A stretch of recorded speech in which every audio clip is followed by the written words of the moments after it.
আসসালামু আলাইকুম। একটা ছোট আপডেট নিয়ে আসলাম। আজকে একটা দুর্ঘটনা ঘটছে।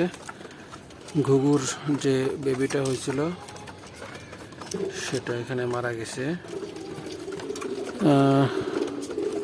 একটু দুর্বল ছিল, গরমে হয়তো হিট স্ট্রোক করতে পারে। যাই হোক, এদিকে এরা আবার ডিমে বসছে। এই বাচ্চাটা হওয়ার 10 দিনের মধ্যেই আবার ডিম দিছে। এখন আসা যাওয়াই, আশা করি আর একটা পাবো, আর এক জোড়া ইনশাল্লাহ। আর এর মধ্যে এই জোড়া যেটা ডিমে ছিল সেটার আবার একটা নতুন বেবি হয়েছে, আজকে ফুটছে। আলহামদুলিল্লাহ। বেবিটাকে একটু দেখাও। ওই যে বেবিটা, ওই যে এই যে। ঠিক আছে ঠিক আছে, অনেক ধন্যবাদ।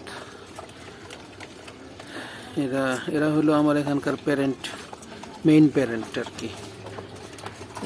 এই জোড়া দিয়েই আমার ঘুঘু পালা শুরু ছিল। এখন ছাদে এগুলো আনার পর প্রোডাকশন আগের থেকে ভালো হয়েছে। এখানেও এক পিস পাইছি, আবার এক জোড়া ডিমে আছে, মানে 2টা জেনারেশন। এইখানেও একটা হয়েছে আলহামদুলিল্লাহ। আশা করি এখানে আর একটা জেনারেশন চলে আসবে।